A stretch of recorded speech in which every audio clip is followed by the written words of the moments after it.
Stuka Joe here. Today we'll be taking a look at this game, the Chaco War. We will go through the game's victory conditions, sequence of play, some examples, and even some add-ons. So let's get this thing rolling.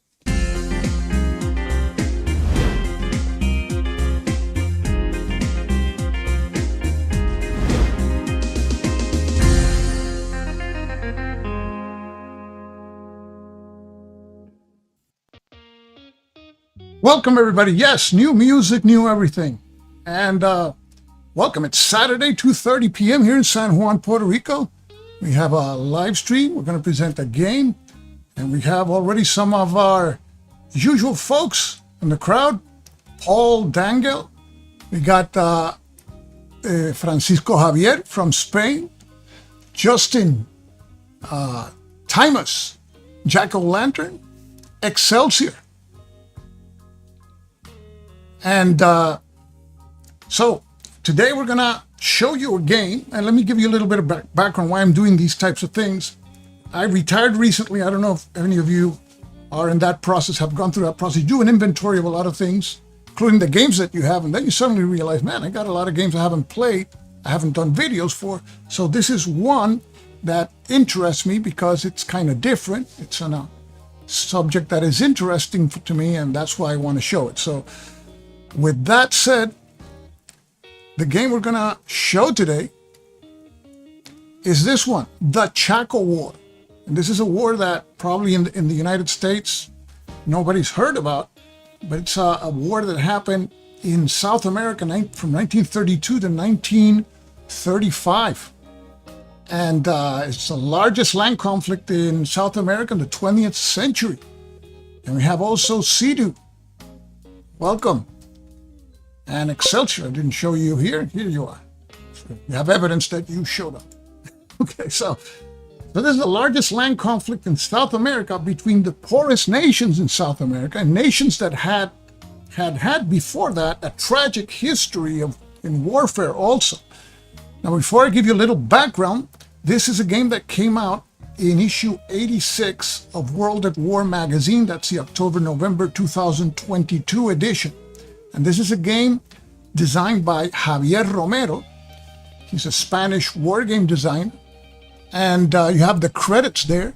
The map is by Joe Yost, and he does practically all of the maps for all the Decision games. And I really like his maps.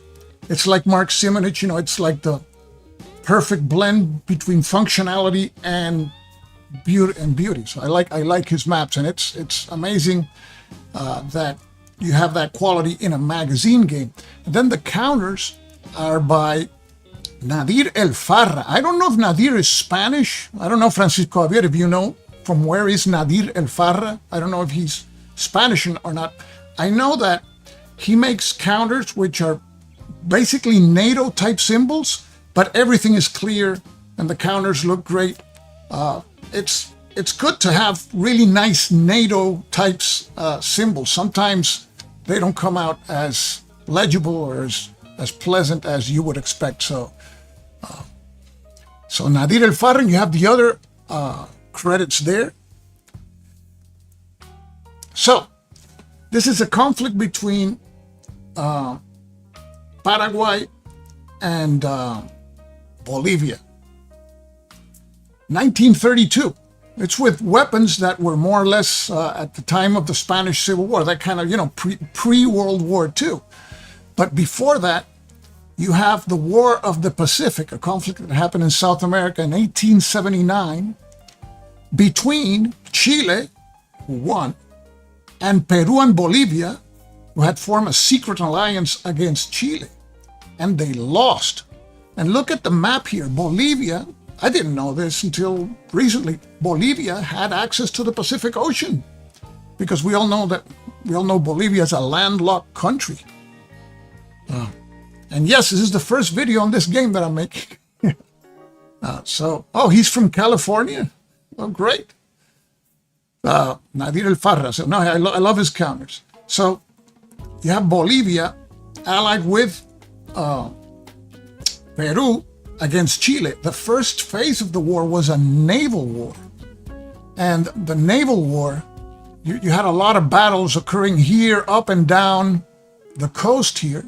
Eventually, the Chilean Navy just neutralized the Peruvian Navy. The best vessel in the Peruvian Navy was the monitor called Huáscar. Did a lot of damage to Chilean shipping, but Huáscar was taken out, and from then on, then Chile had mastery of the seas, and they could ship troops up and down the coast, the Pacific coast. And eventually, Peru and Bolivia lost that war. But what happened to Bolivia? Well, it lost its access to the Pacific Ocean. See there, it became part of Chile, this area here. It used to be Bolivia's, became part of Chile. So that's Bolivia prior to the Chaco War. But what happened to Paraguay was even worse. But before we tell you about Paraguay, just to let you know that Javier Romero has a game on the War of the Pacific, which is in Strategy and Tactics magazine. That's why I'm a sucker for magazine games, because you have conflicts like these. They only appear in magazine games because, let's face it, nobody's gonna buy a box game probably on the War on the Pacific or the Chaco War. But this is a game, 2012 game by Strategy and Tactics, Javier Romero, Hex Encounter game.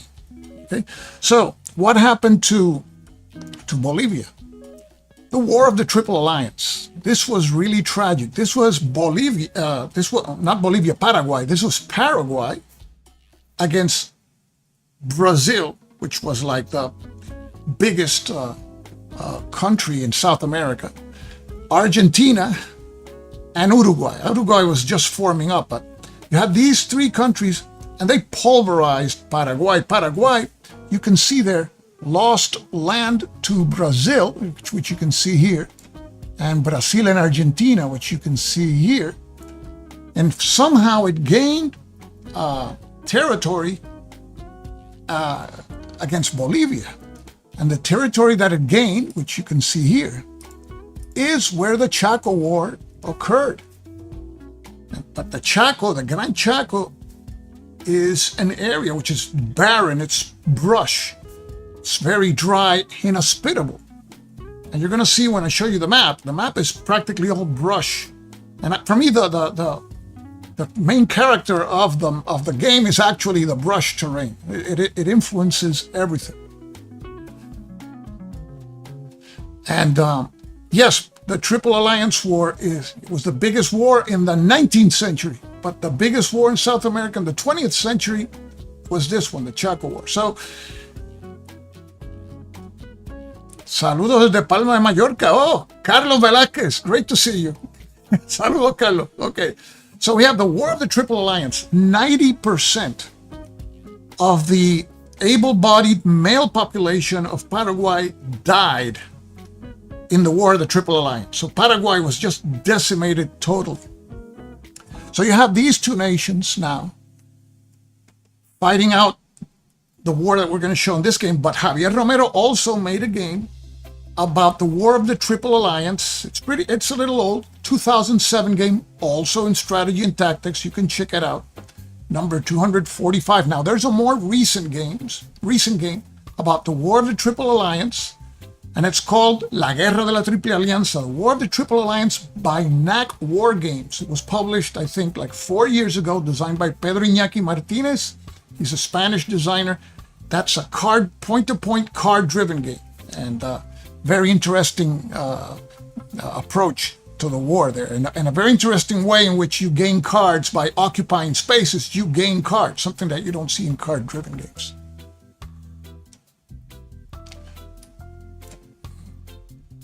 Okay, so we have a game on the that game, the Triple Alliance War. So these two countries that are decimated by war are going to fight it out now in the Chaco War. Now, I wanted to show you, in case you're interested in games by Javier Romero, his latest game appears in Paper Wars magazine.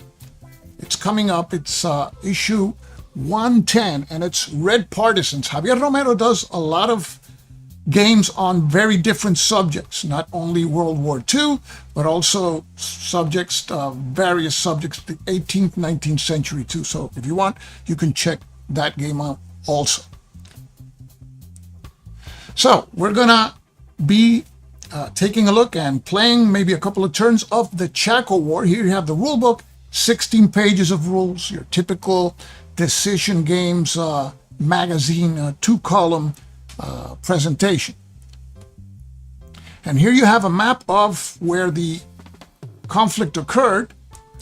It's between Bolivia and Paraguay. Now, Bolivia, once it lost access to the Pacific Ocean, was interested in gaining access to the Rio Paraguay, the Paraguay River, which is a navigable river that leads to the Atlantic Ocean. So they had interest in gaining access there. And Paraguay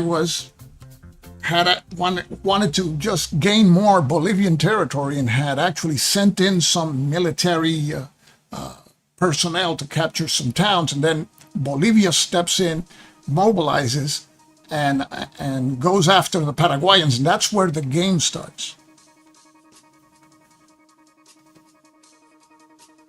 So let's go now over to the map and check it out. So here we have the map and the game set up. The map comes in a portrait presentation. I have it on a Lazy Susan to make it easier to reach every point here. So here you see the situation at the beginning of the game. The Bolivians are in green, while the Paraguayans are in brown. And we have Carlos Diaz Narvaez. Carlos, great to see you. And congratulations on your Charles Roberts Award for Tanto Monta. También. Qué felicidades. Congratulations. That's Carlos Diaz Narvaez. Okay, so you have the conflict starts with the Bolivian army in green.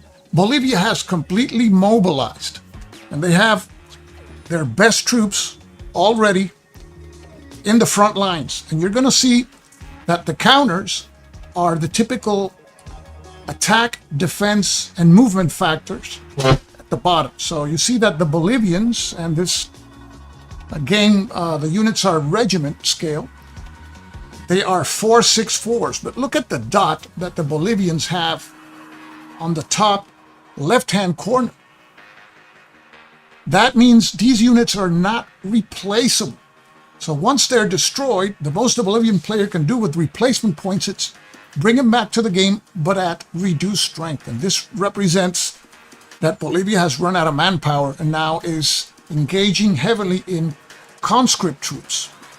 Now, Paraguay has their forces deployed along a series of forts. These hexes that you see here that have this red border, see there, Nanagua, Mariscal Lopez, you have Boquerón, and Isla Poy. These are fortifications.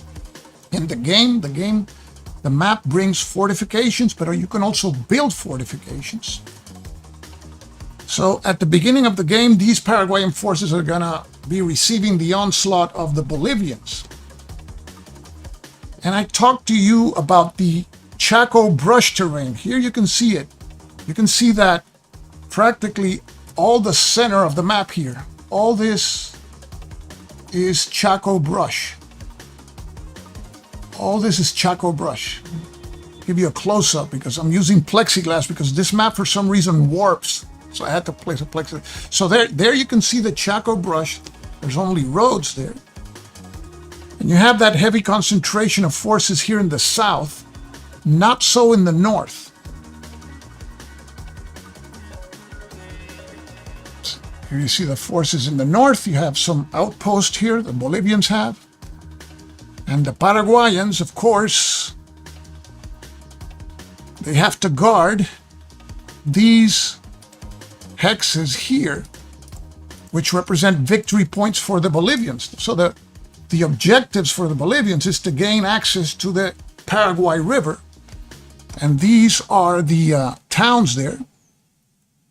You see Bahía Negra, Fuente Olimpo, and Puerto Guaraní. The number 3 in green is the number of victory points that the Bolivian player gains if he occupies those towns. And the R means that it is a Paraguayan reinforcement point. Okay. Now the Paraguayans have also these 3 units in 3 other towns, but these 3 towns are not what you call victory point locations, but they are Paraguayan reinforcement spots.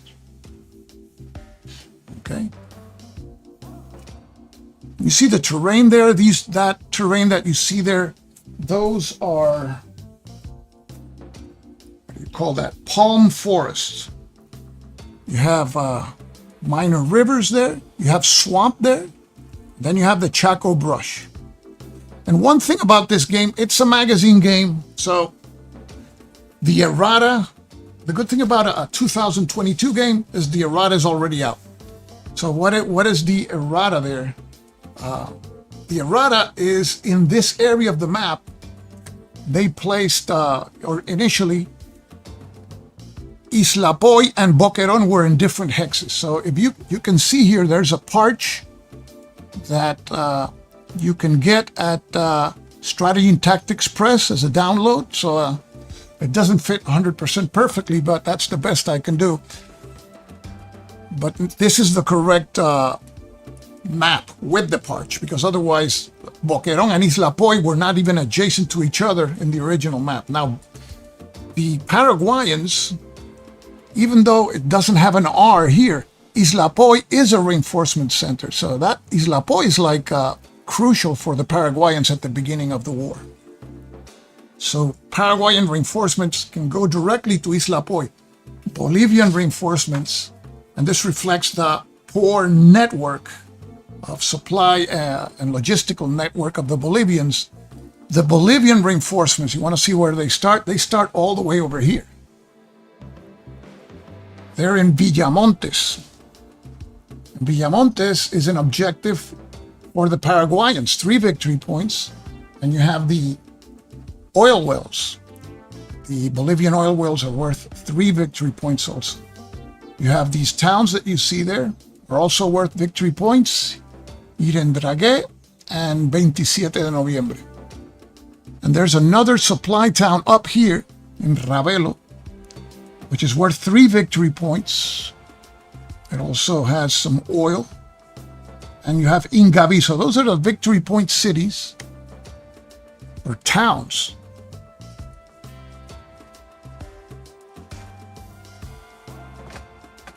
Okay.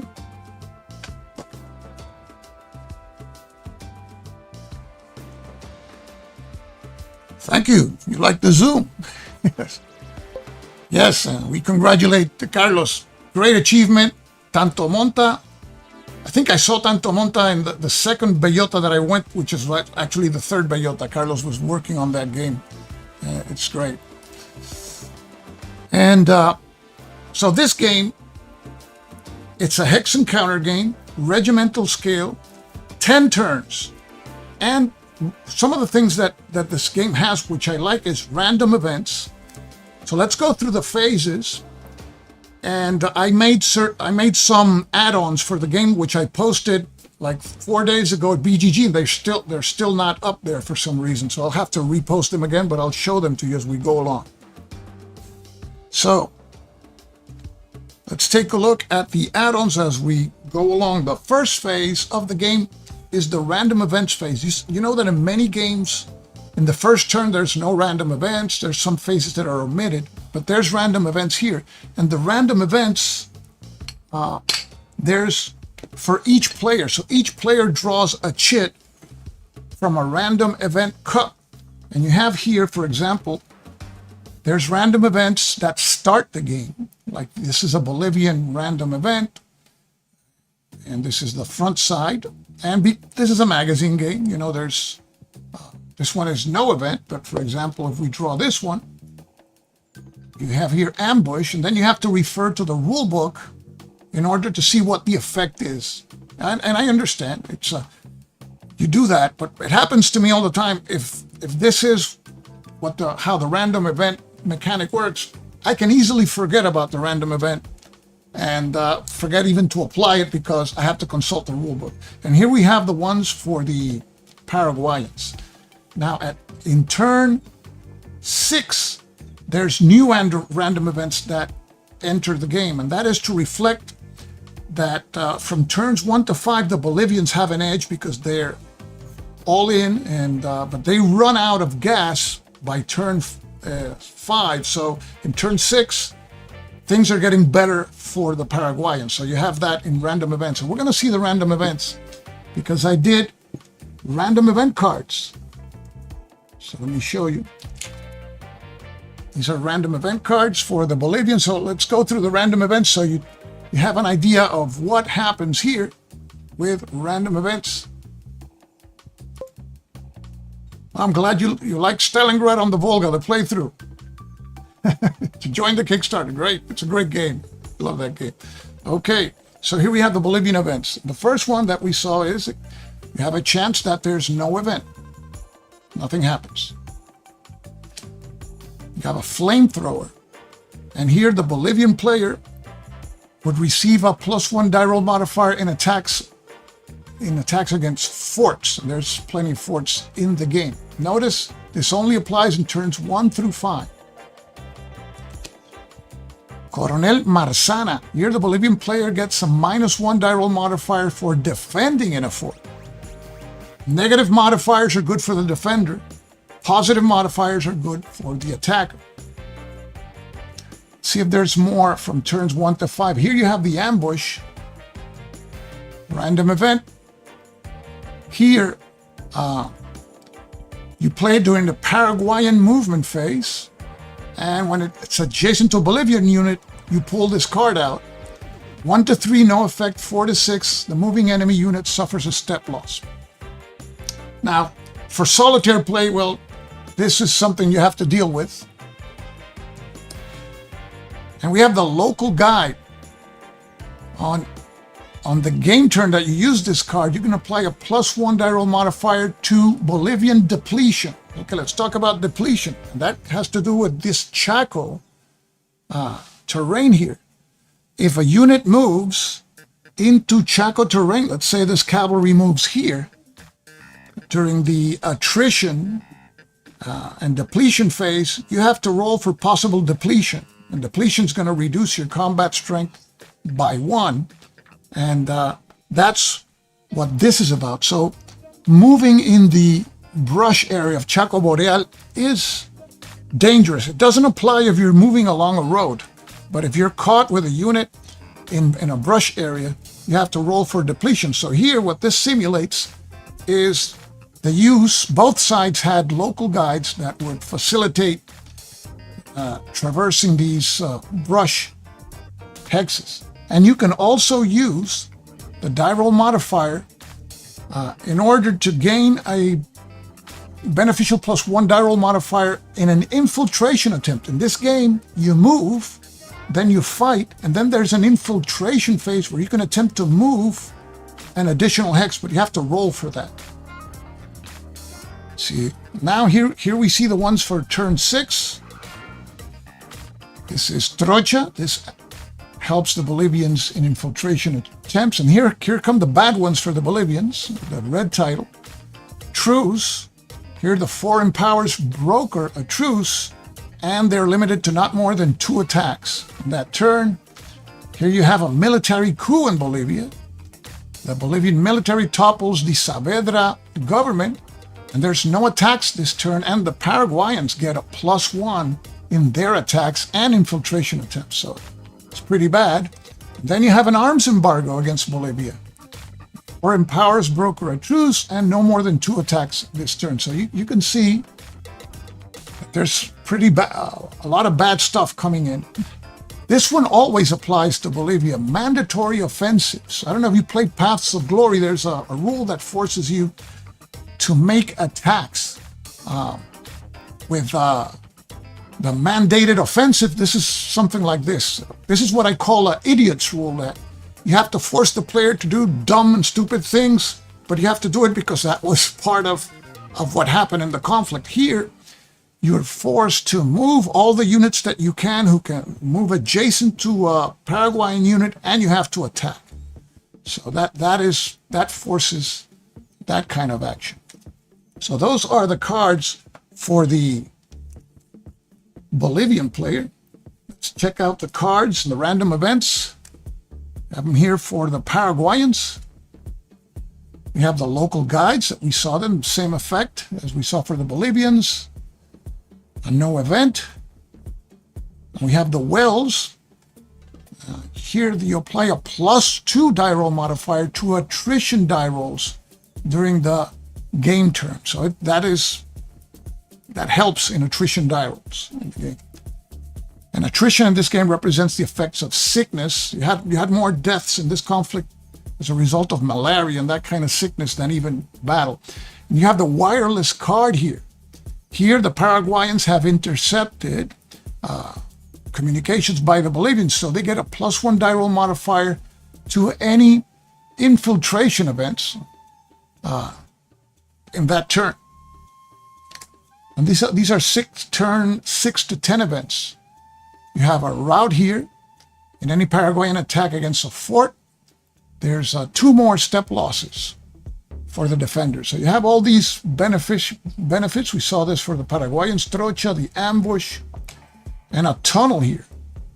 This is in turns 1 through 5. The Paraguayans dig a tunnel to launch a surprise attack, +1 to their attack. So those are the random events that we have in the first phase of the game. The next phase would be reinforcements, and that is skipped in turn 1. And replacements. But before we go, let me show you the other add-on I did for reinforcements. So here we see the reinforcements display. This doesn't come with the game. I personally don't like to put all the reinforcements on the turn record track because it creates a lot of congestion. And the turn record track here is very small. So here you see, for example, the Bolivians receive significant reinforcements in turn 2. But they start all the way there in Villamontes, where I showed you. They take a while to get to the front. The Paraguayans receive a significant amount of reinforcements right there in Villapoy, so they have a big advantage here. You see the reinforcements for turn 3. The Paraguayans stop taking reinforcements after turn 3. The Bolivians get a little bit more on turns 4 and 5, but notice they're not the 4-6-4s anymore. They're 3-5-4s. So that reflects the quality of the troops that Bolivia has left. So that's the reinforcement phase. And then we have the replacement phase. That's also skipped during turn 1. Each of the sides has a replacement schedule. Let me see if I can locate it here.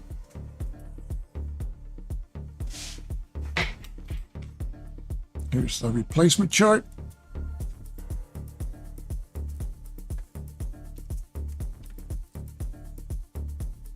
So you see there the replacement chart.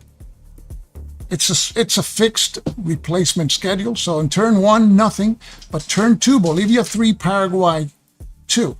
So see, Bolivia has always a manpower advantage. It's the quality where they're going to suffer. And with replacement points, you can bring back units that were eliminated in the game.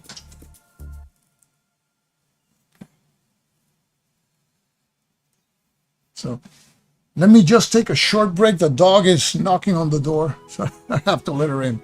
I'll be right back.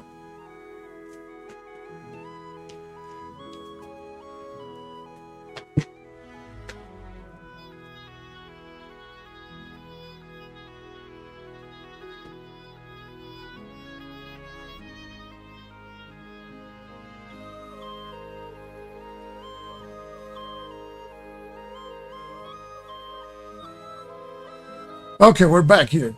So we just saw the replacements. That replacement phase. And after that, support determination. Now in this game, let me show you the headquarters are crucial in this game. At the beginning of the game, each side begins with one headquarters. Here you have the Bolivian headquarters for the first corps. And headquarters are units and they count for stacking purposes.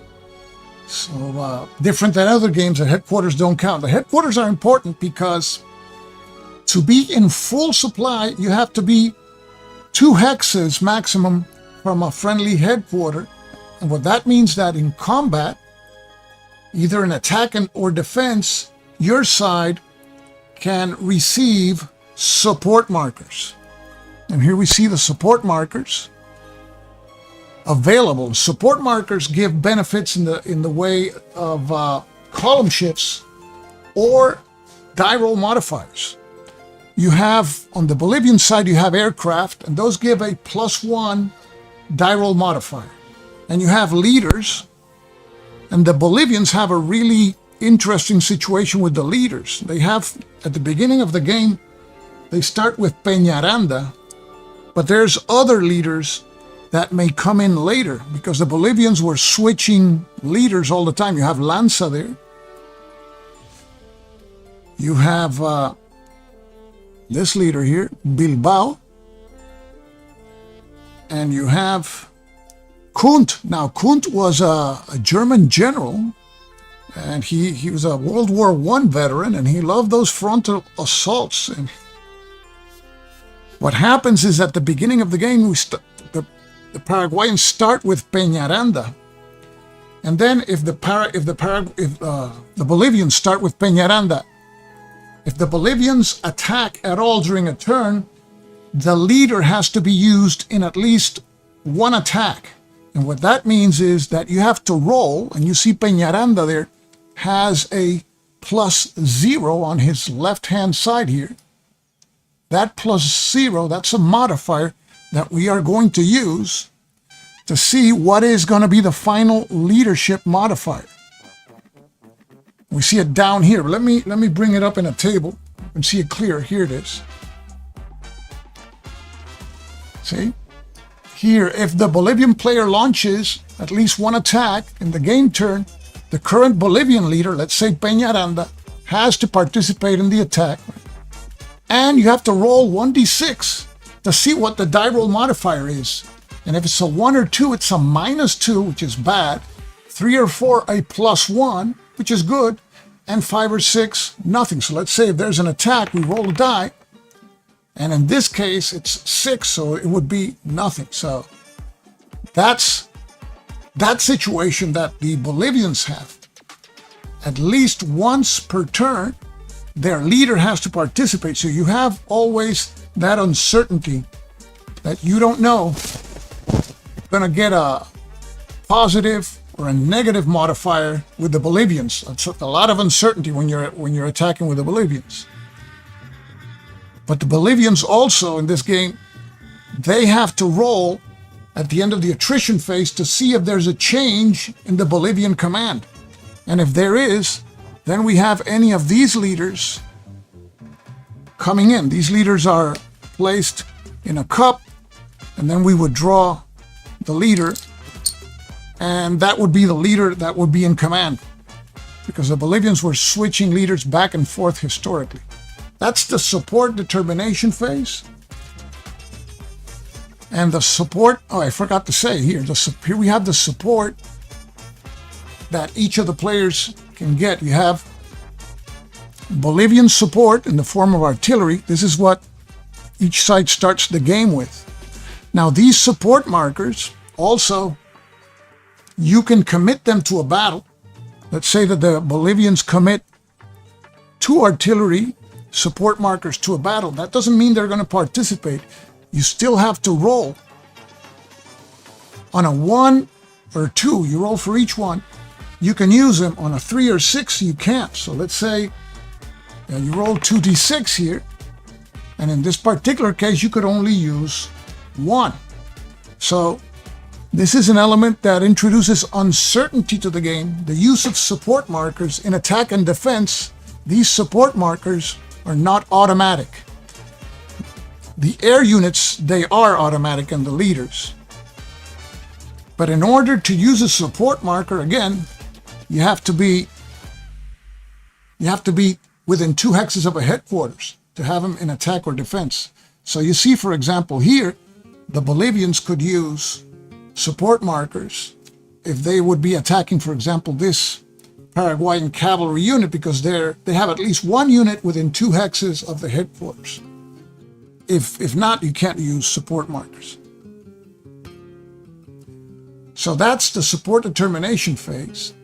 Oops, wrong button.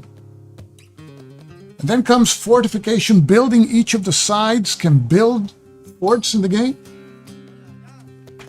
You have fortifications, for example, on the Paraguayan side.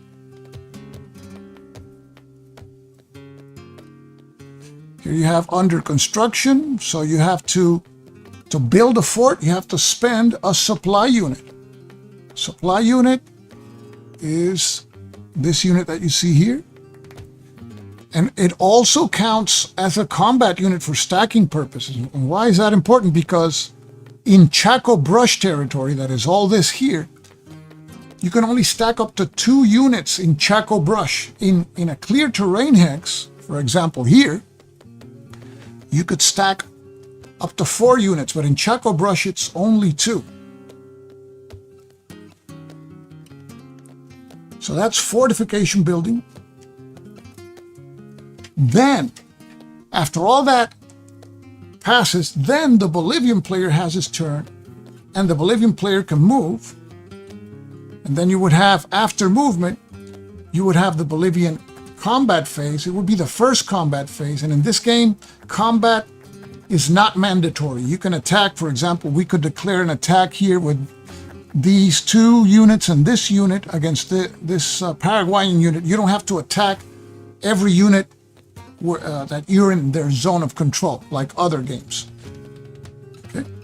And after the first combat phase, we have the infiltration phase. Here is where units can move 1 hex if they're successful in their die roll. They have to roll for infiltration. And the Paraguayans have an advantage. They have an inherent +1. The Bolivians don't. And you see that there's some cards, random events, that help infiltration, and others make it more difficult. Okay. So that's an interesting aspect of this game. You have another movement phase, even though limited, the infiltration phase, that comes after that first combat phase, and then you have the second combat phase for the Bolivian player. And then the same thing happens with the Paraguayan player. Movement phase, combat phase, infiltration phase, and the second combat phase. And then comes the supply and attrition check. We roll on the attrition table here. I think I have it here. Let me see. That's the support marker table. The attrition table. Here, you roll for any unit that is out of supply, any hex that is out of supply, and this is the number of steps lost. So it's pretty brutal being out of supply. So, and that takes into account the effects of disease and just a logistical nightmare that was the Chaco War.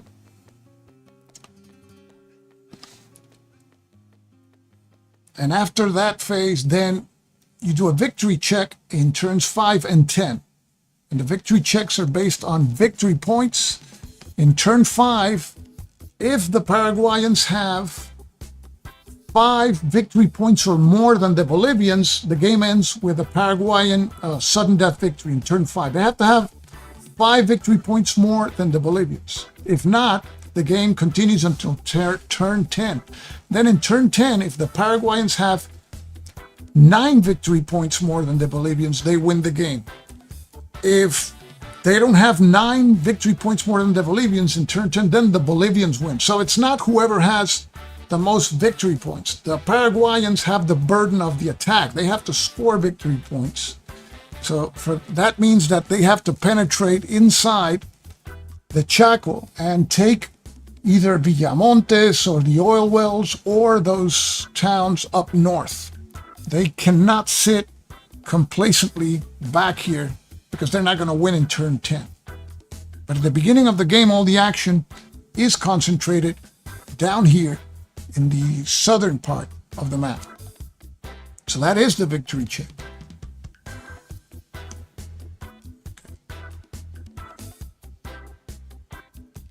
Okay, there's one thing I want to try, see if it works. Let's do a giveaway. I haven't done a giveaway in a long time, and I want to do a giveaway. So let me, for any of you who are in the chat, and if any of my friends in Spain win the game, I'll ship it to Spain. What the hell, you know? Okay, let me show you the game we're going to give away.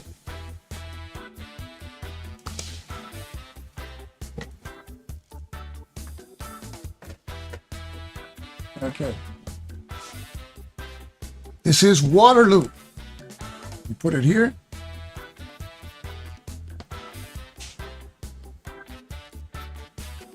This is a game designed, I think, by Grant Wiley. This is by Worthington. So it's an introductory level game, solitaire game. It's a new game. You can see it's in shrink. See the back of it. Nice filler game, has nice wooden pieces. Okay, so to participate, write in the chat, hashtag Waterloo. Hashtag Waterloo. I'm not going to write it myself because I might run the chance that I win it. Let me see if I can put it in the ticker.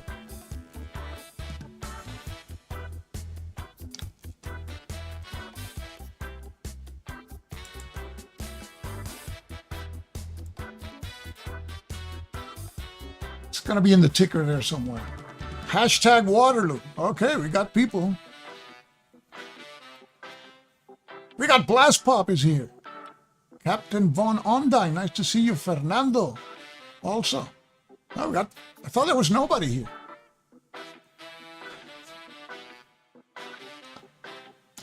Okay.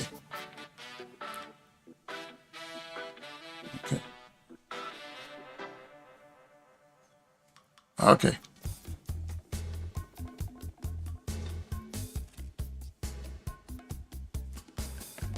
Let's give everybody else a chance.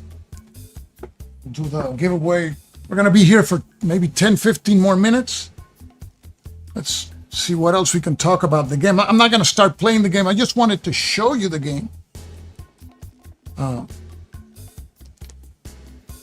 The game is a magazine game. It's 10 turns.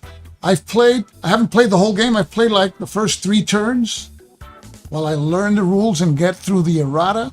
Another thing that the game has, in case you have the game, the map, they have the tables. This table here, Paraguay support marker determination, is really the Bolivian support marker determination. So if you have the game, just make sure you know that. It's a pity because they put it on the side of the board where the Paraguayan player sits down. It's the kind of thing that happens in magazine games. I'm pretty forgiving for magazine games. I always say magazine games make players better developers, you know. And this one is on a topic that interests me because it's out of the ordinary. And the same thing happened with the Bolivian support marker determination. That's the Paraguayan support marker determination table. There's a terrain key. Otherwise, the game, I think I like the counters. They're thick. They're nice to handle. The map looks clear. There's various games on the Chaco War. There's one by Command Magazine. It's pretty old. I think early 90s, which is okay. I didn't like the supply system. you were like counting hexes all game long. And then there's the one by Compass, which I have here. Which, funny, I was going to do a video on the Compass one. The Compass game is even older than the Command Magazine game, really. It's a 73 game by Frank Chadwick. And then what they did is they added optional rules. They pasted them along. I didn't like it too much. It's a beautiful game physically. It's the counters that look great. The map is mounted and everything, but I started playing and I said, no, let me get another Chaco game. So I got this one out. Okay, so you're in Australia. You can't enter. Who says? Enter. I'll send it to Australia. I'll take the chance, Excelsior. Come on. I'll take the chance. And I can be the only one who's made in YouTube sent the game to Australia. Yeah, anybody in Spain, wherever. I'll send it over. It'll take a while to get there because it's not going to be express shipping, but yeah. Oh, Brazil, we got people here from Brazil. Great, Arnaldo. It's, I don't know about this at this time in Puerto Rico. It's 2:00.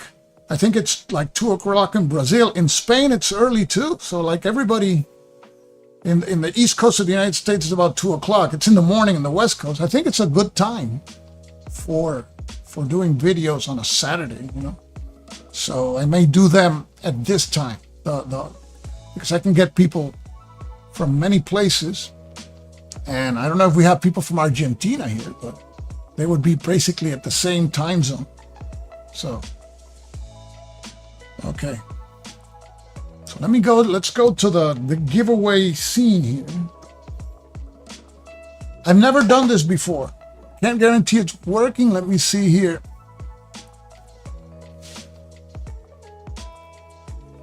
Let me check here.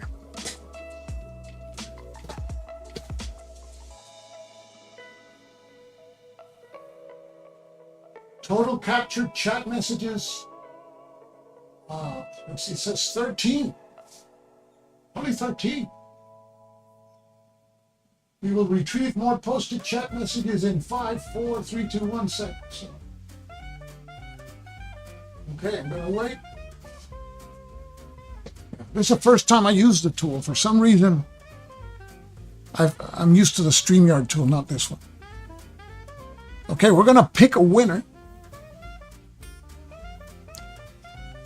Yeah, that's why I do it at this time.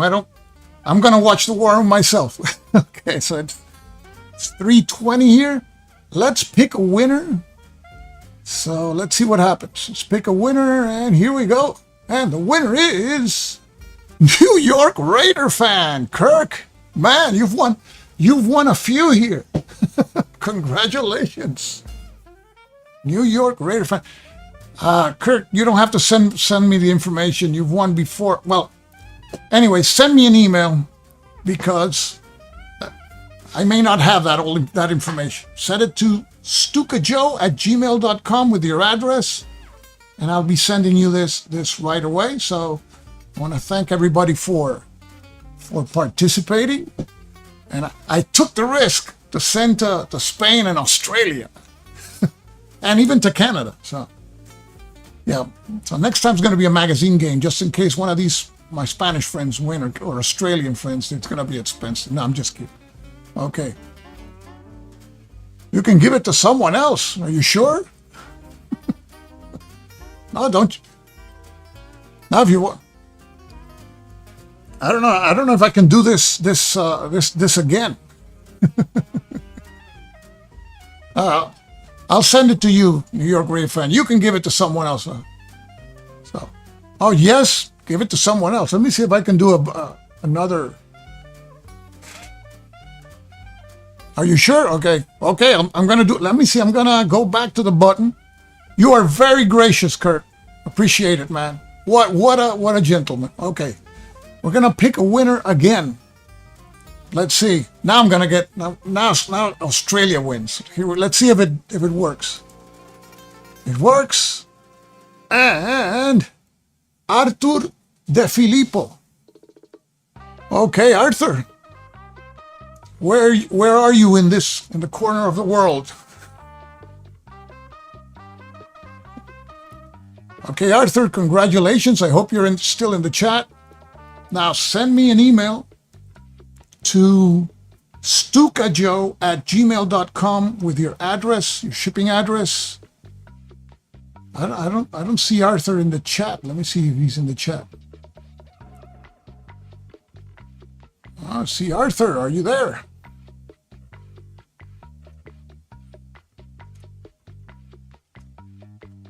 Well, I hope he's there. So, Arthur De Filippo.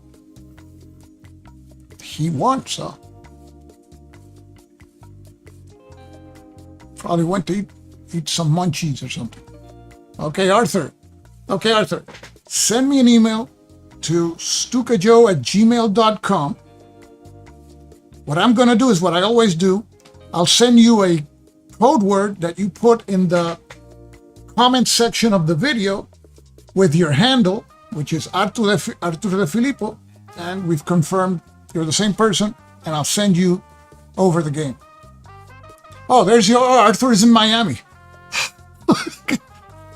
that shipping would it's within my grade there, the shipping. Well, congratulations, Arthur. Okay, write to me at stukajoe@gmail.com. And so congratulations. I have a giveaway and the tool works. So that's great because I'm not using StreamYard anymore. It's one of those programs that every time it gets worse. We're doing all this with OBS. It's a learning curve, but we've done it. So this is going to be all for now. I'm going to keep it at less than an hour. We're at 53 minutes. I just wanted to show you the game. There is another game that is arriving by mail today, a game that was just published. I'm not going to tell you which one it is, which I'm going to do probably an unboxing. It could be an live unboxing. The great thing about the live broadcasts is that there's no editing. So that's why it's a lot simpler to do. Some things you have to do in video. Of course, we're going to show a lot of mechanics and everything. But when you're just going to show a game and give you the idea, like a preview, that's a good word. Like a preview, like a little taste, more than an unboxing. You want to see game phases. Is the game going to be fun? Is it going to be a lot of work? Because if it's going to be a lot of work, you're not going to play it, right? But this is something more than an unboxing. Takes about an hour. Have some background music to fill in the gaps. So I hope you enjoy the concept. I'm going to be doing this more now that I'm retired, and I'll still be doing the edited stuff. But this is a lot more fun, and we're going to be playing some games also, like we did for the Drive on Mets, games that are TV friendly. Those we can probably play. So I want to thank each and every one of you. This basically was almost unannounced. I put the announcement yesterday, so you can expect more or less at this time. I'm not going to announce them too much. I'm still developing on the ropes of developing this, all the controls and everything. So everybody at 4 o'clock, check the war room. I'm going to be there as one in the crowd. So, as I always say, yeah, the retirement agrees with me. That's right. Take care, everybody. This is Stuka Joe signing off for now. Thanks for watching, guys.